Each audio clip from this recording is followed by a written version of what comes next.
Good day and welcome to Changing the World with me, Lorette Dye. It is a wonderful privilege to be with you. I truly hope that you had a wonderful week with Christ.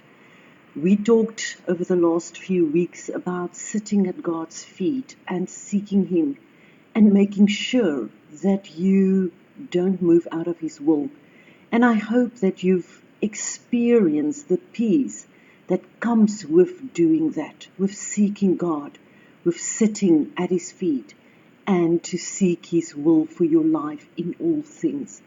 And also, just talk to Him. He knows you. Just talk to Him in normal words, with a normal conversation, and just tell Him everything. And ask Him about things. He is there, and He's your friend. He wants to be your Father and your friend. And He is there, and He wants to be involved in your life. I want to talk to you today about trust. I think it's one thing that is completely undersold. We use the words, we often miss applying it in real life.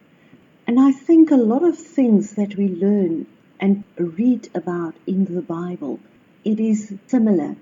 We think the words, we even preach them, we want to live them, but we find it very hard to apply it in our own lives.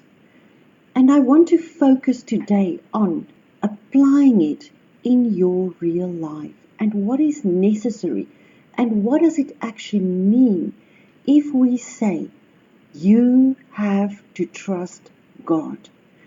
It's almost a concept out there that is words without a real meaning if we are not careful.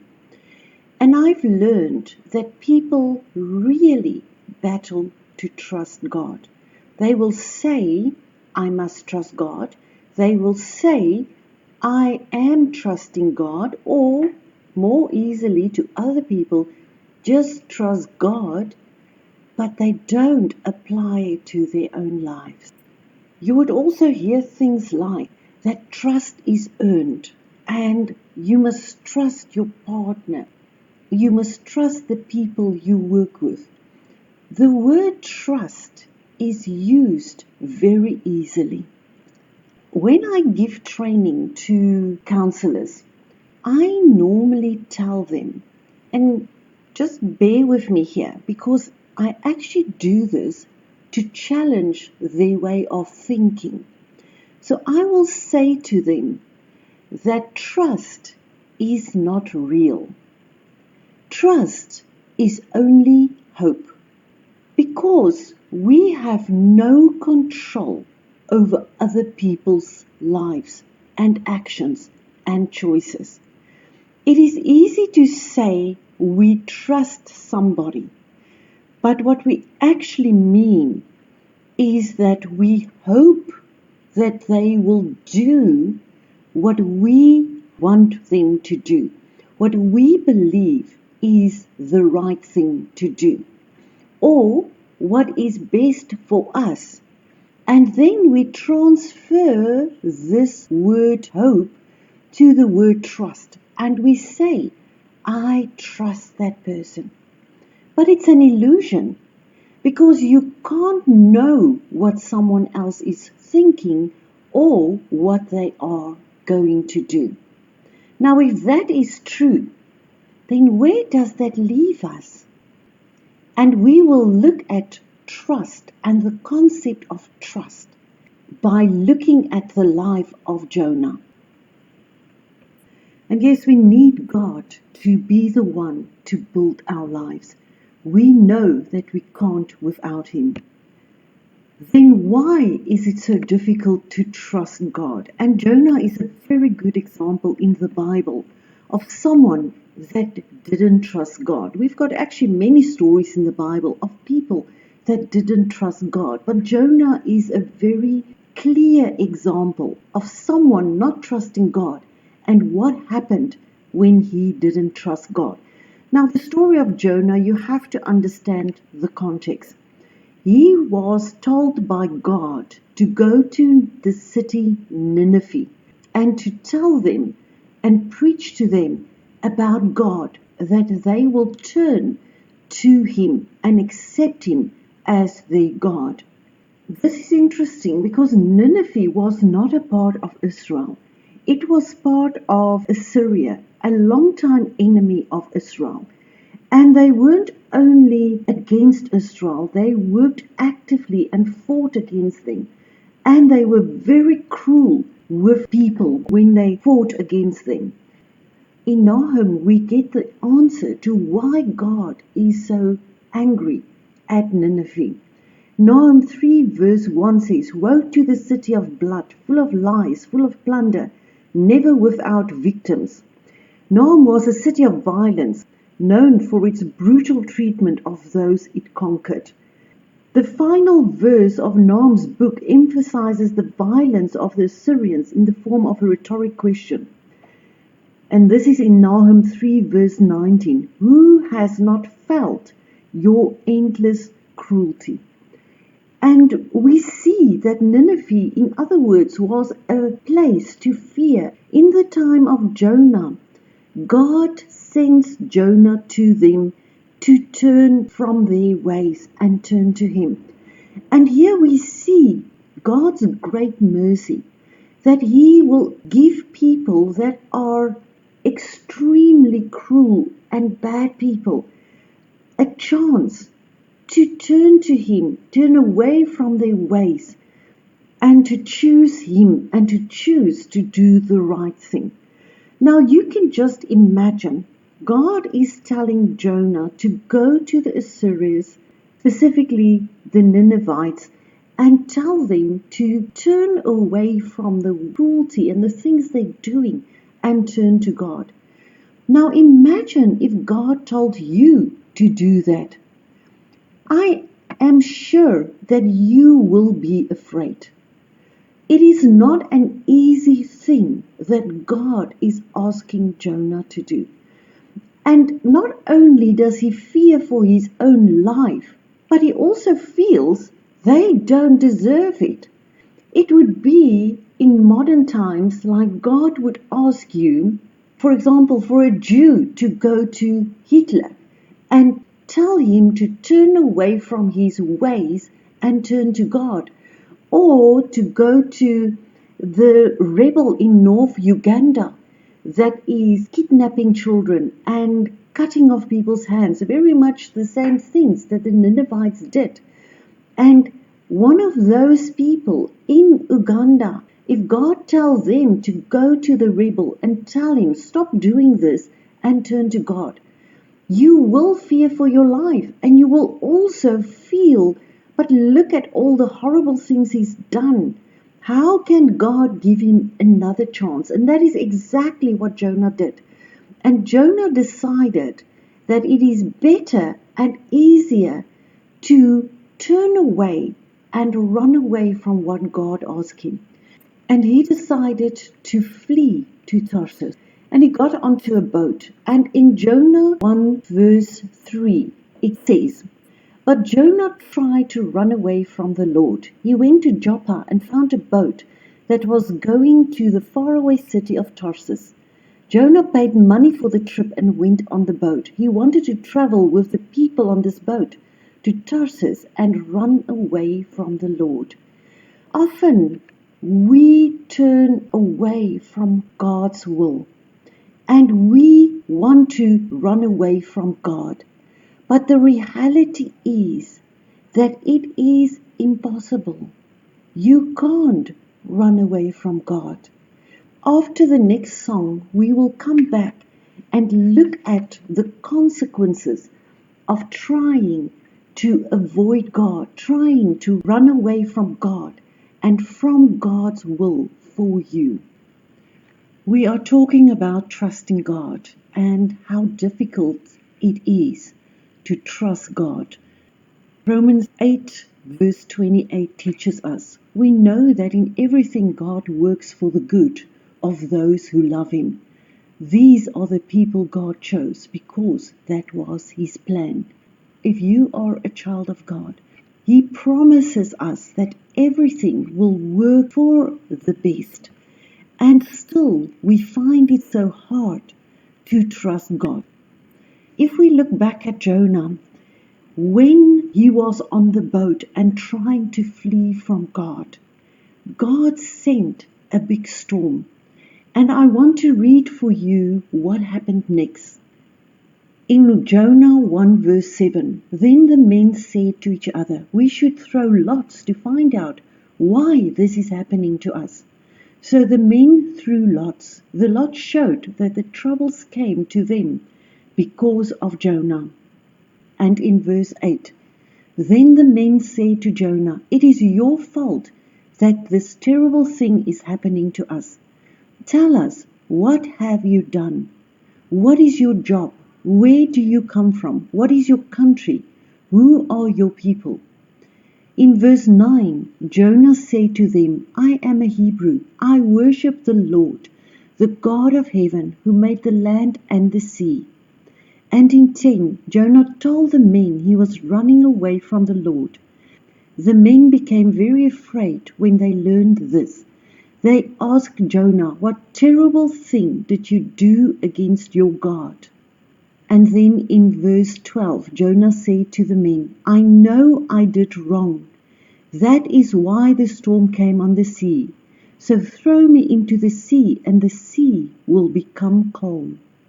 There's a few interesting things that happens here. First of all, the people on the boat realize this is not normal. This is abnormal. Something out of the ordinary is going on here. And they threw lots to find out what's going on. And the lot fell on Jonah. So they turned to Jonah and asked him, what did you do and who are you? And he said, I worship the Lord, the God of heaven, who made the land and the sea. And see how interesting that men that doesn't even believe in God also become afraid. And they ask him, what did you do against your God? They accept and they realize that God is mighty. And this is the doing of God.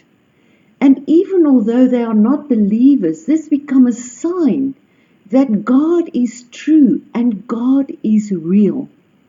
And they believe it and they ask Jonah, but what did you do? And Jonah owns up and he says, I did wrong. He did wrong by trying to run from God and not being obedient to God. I know there's a lot of things that people often preach, and they will say to you, you shouldn't do A or you shouldn't do B. In the Bible it tells you that you shouldn't do this or you shouldn't do the other. But I am telling you today, there's only one thing that is over all the other things important, and that is obedience to God. If God tells you to do something, if it becomes clear to you that you are out of the will of God, that God's will for you is a certain thing, and you turn away from that, it is like turning away from God.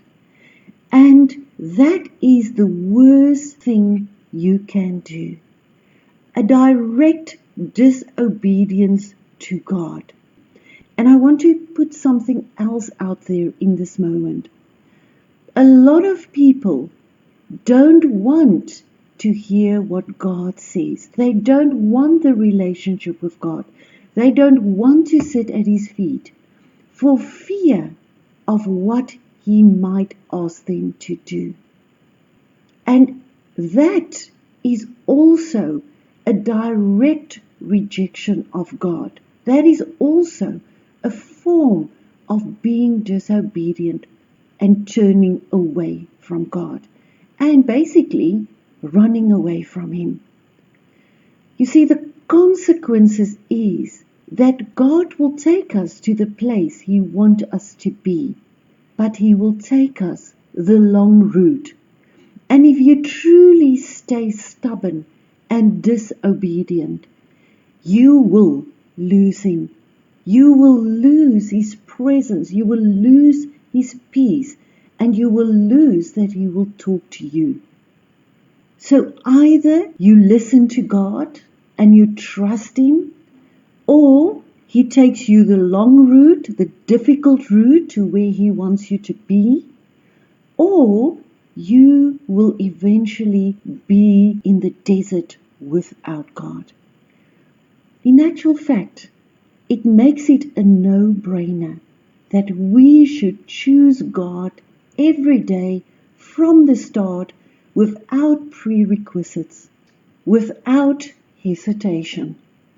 Because even if it is hard, like what God asked from Jonah, to go to Nineveh, to go to his enemy, to people that are feared, and to preach to them, even if it is difficult, it is still easier than trying to run away from God. I want to really encourage you today to think about how you live your life, how much you trust God, and if you are maybe in an indirect way running away from God, and if that is the case, what are you going to do about it? How are you going to change this? We are talking about trust and about fully trusting God. I just want to give you a little bit of context of where we are. Before I talk to you about completely selling out to God, sitting at His feet, always talking to Him, in everything let Him be first. And now we moved on today to talk about fully trusting God. There are many things that we can say is the opposite of trust. Fear is the opposite of trust. Following your own mind, not wanting to do what you believe God wants you to do, not seeking His will, is the opposite of trust. Because if you trust Him, you would want to live under His will and do whatever He wants you to do. There was a time that I was not in the will of God. And I learned that that is the worst place to be, because you are distant from God. It is as if you are in a desert. And even if you pray, He feels so far. And it feels as if you are going through life on your own and struggling. And in these times, often a lot of difficult things happen. And after that period of time in my life, I made a promise to God. And I said that I will do whatever He asks me to do. But I do ask of Him to remember that I am a human being and I need Him to talk to me in a way that I will never be unsure. In other words, if God talks to me, even today, I ask Him to confirm what He has said. I will sometimes ask Him many times over and ask Him to confirm and help me to be sure. But when I'm sure, I will be like someone that is blind and just go, just follow. And I will not ask questions. I will sometimes say to God, this is hard, but I will not waver and I will not turn away. Because I've personally learned the difference between being in the will of God versus not being in the will of God. And not being in the will of God is hard. And then you are living your life on your own. And I know, and I'm sure you know as well, that our understanding is very limited. We make decisions for our lives on very limited information. Whereas God knows everything, and therefore trusting Him that what He is asking from us is the best. makes so much sense. I also experienced living a life where I do exactly what God asks from me. And even although it is at times very difficult, and God is asking things that are really hard, it is still absolutely worth it. Because there you don't only have God with you, and you don't only find His peace, and with that a lot of blessings, but you see how God makes things work out for you, even if you have to go through hardship. I had someone that came to see me, and she said to me the following. She said, God bless me because He uses me to prophesy over other people's lives. And it blessed them, and it always comes true. But then she continued and she said, God told me not to take the job that I took. And I asked her, but if God said you shouldn't, why did you? And she said, well, I went to the church people and they said, no, that can never be God. Because see, it was a job at a church. And they said, no, they know this is the right thing. And whereas she trusts God to prophesy over other people's lives, she then doubted what she heard. And she said, maybe I am wrong. Maybe I'm the one that heard incorrectly. And I said to her, first of all, why do you trust people more than God? Second of all, if you are in doubt, go back to God and ask Him to confirm for you until you are 100% sure. You may ask Him to confirm and confirm again. That's actually the right way to go. And third of all, why do you do something that you know will probably end in hardship? Because if it is against God's will, if this is not where He wants you, you can be sure that the end will not be good. And she said, but I can't leave the job. Where will I get money? And through that, she actually said, I choose my own comfort and what looks right and what looks easier above what I know God has told me. And I know there's a lot of people that do that. They know what God wants from them. They know what is the right thing. They know they are out of the will of God. But they look at it with their human eyes and they make human-based decisions instead of trusting God fully. Are you fully sold out to God? And are you trusting Him fully and with everything and in everything? As we get to the end of our hour together, I want to leave you with this verse, Psalm 115, verse 11. Followers of the Lord, trust in the Lord. He is your strength and shield. Remember to sing, dance, laugh, and most of all, sit at the feet of God before the end of this day. Until next time, I am Lorette Dye with the program Changing the World. It was a pleasure. Be blessed and be safe.